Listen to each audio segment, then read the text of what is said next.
Kung bago ka lang sa channel na to at isa kang true-blooded Aldab Nation na nagmamahal po kila Maine Mendoza at Alden Richards, tama po ang channel na pinuntahan mo, kaya consider na kitang bagong subscriber.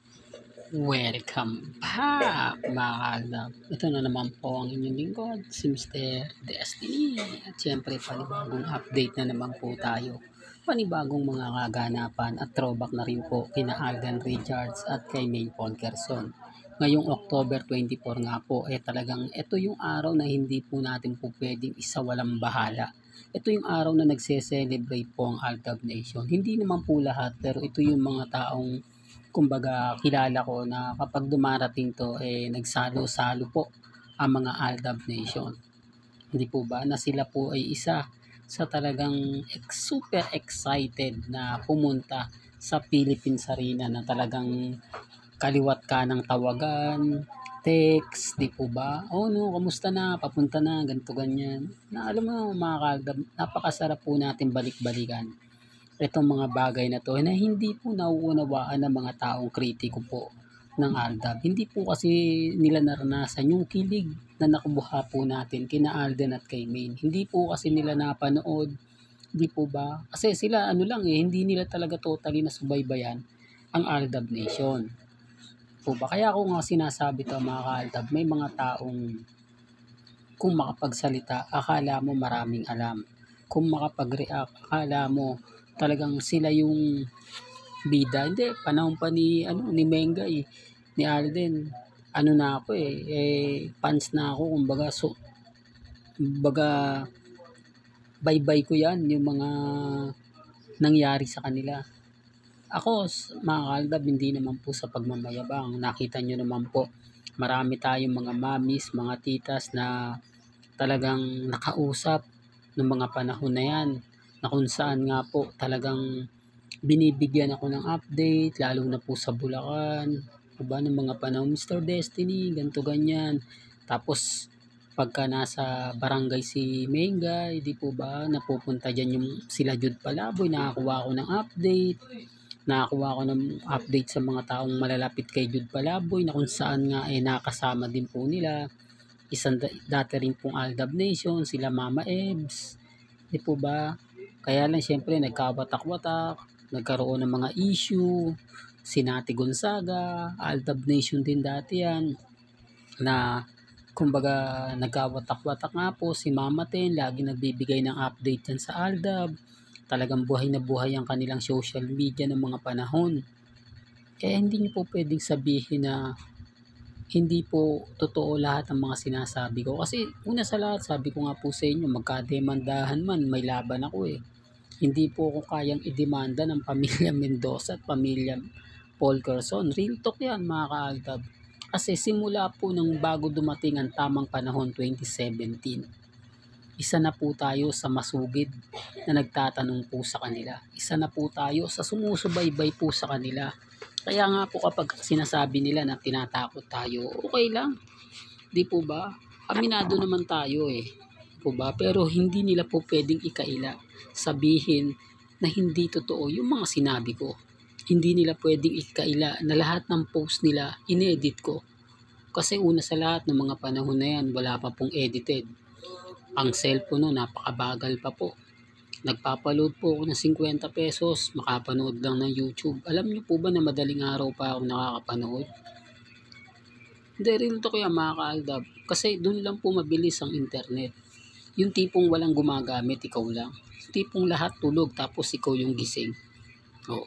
Dahil sa araw, hindi nga po ako nakakapagtitinda. Nakakapanood dahil nagtitinda ako. Pero pag araw ng Sabado, talagang pinipilit ko. Biyernes pa lang, pinupuntahan ko na yung mga sukay ko, magkuhaan na kayo. Kasi pagdating ng Sabado, hindi ako makapagtitinda. Pero kailangan mo magtinda ng Sabado kasi yun ang araw ng payday bayaran. Ba? Yun ang araw talagang mapipilitan, kaya sa YouTube na lang po talaga ako nanonood.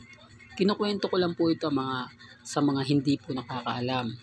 Kasi masaya po ang mga mamis, yung nawala yung stress nila.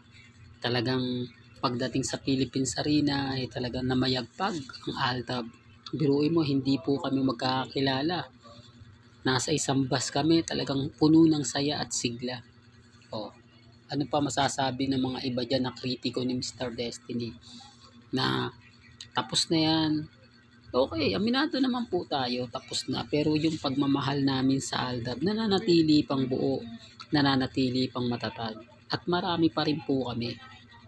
Although yung iba silent lang. Pero pag dumating po yung point na sina Alden at si Bengay pagsamahin na, yan yung malalaman. Yan yung maintindihan. Yan yung mauunawaan kung sino nga po ba ang nagsasabi ng totoo at nagsasabi ng fake news. Di po ba? Real talk mga kaaldab. Kaya sa mga bitter po sa akin, sa mga naiinis po sa akin, mainis na po kayo. Dahil patuloy po akong magbibigay ng mga ganap, update, pagdating po sa dalawa. Kahit sabihin niyo na luma na yan, kumbaga, panahon pa ng kopong-kopong yan, itago mo na yan, ilagay mo na sa baul yan, wala pong problema. Nire-respeto ko po kayo at ginagalang, pero darating po yung point, ako po yung wagi. Darating po yung point, ako po yung panalo. Ako pa rin, si Mr. Destiny, talagang angat sa taas, angat sa iba. Iba po talaga kapag nananatili kang matatag, nananatili kang kampante. O, po ba? At syempre, dito tayo sa update kila Alden at kay May. Sobrang busy ngayon ni Alden Richards. Nakita nyo naman po na talagang puro negosyo lang po siya. Di po ba? Taliwas sa issue nila ni Catherine. Ako, ginagamit lang po yan si Alden dahil tapos na nga po yung star on the floor ni Alden Richards. Sabay maginhawa daw po ngayon si Catherine dahil mamamayagpag yung show nila na kung saan naman po nilang paso nga lang po nila Marian Rivera at ni Alden Richards. Totoo to mga kalda ba? Kaya nga po yung pangalan ni Catherine kailangan gamitin na naman si Alden Richards para nga po hindi na, kumbaga hindi matabunan o mawala sa listahan ng trending. Di po ba? Hindi, real talk to. Sinasabi ko lang po mga kaaldab yung katotohanan. Binibigyan ko lang po kayo ng idea kung bakit nga po ba ginagawa yan ni Catherine. Kung bakit nililink niya naman ang pangalan niya kay Alden Richards. Dahil kailangan talaga sa social media yan.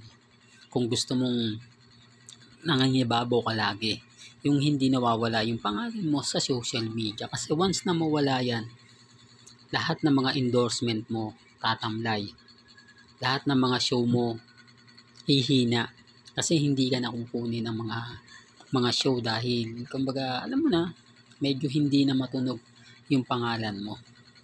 Di po ba? At kay Mengay naman po, well, sobrang walang ganap ngayon kay Ming. Po ba? Maraming nagsasabi hindi magkakasama sila ni MJ Lastimosa, Ma Salvador, ni Chamito. Isang post lang po yun. Hindi na po yun sundan. Hindi na po yun naulit. Dahil sabi ko nga po sa inyo, hindi masyado nagagala ngayon si Maine. Hindi siya masyado gaya ng dati na makikita ninyo. Diba? Although sinasabi ng iba, Mr. Destiny parang tahimik ngayon ang kaso ni Congressman Arjo. Parang mukhang nawawala.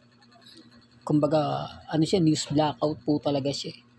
Di natin alam, baka binayaran na yung mga nagsampa ng kaso. Di natin alam kung ano na nga po nagagawa, ano na nangyayari. Kasi alam naman po natin, iba po talaga nagagawa ng pera. Iba po talaga nagagawa kapag ka ma-impluwensya at mayaman ka. Di po ba? Pero may nadiscover tayo mga kaaldab na sino ba naman daw po si Congressman Arjo para tumanggi sa ganung kalaking halaga. Na kung saan nga po, parang sinasabi nga niya na nabigyan lang siya ng suhod. Di po ba? Na hindi niya naman talaga ginawa. Yung parang ano na, di po ba? Na ito yung pera, tanggapin mo na lang. Total, ganun naman yung ginagawa ng iba yung ibang congressman. Di po ba? Well, sa akin mga kaaldab, bahala kayo kung ano yung sa palagay niyong tama. At kung ano po yung paniniwalaan ninyo, nire-respeto ko yan at ginagalang. Hanggang dito na lang po ang ating latest updates. Kaya kung gusto niyo pa po ng pinaka-latest at sariwang update, abay tumutok lang po kayo dito po sa channel ni Mr. Destiny para updated po kayo sa mga bago at sa mga latest na i-upload po natin maya-maya lang. Hanggang sa muli, salamat po sa panonood at pakikinig.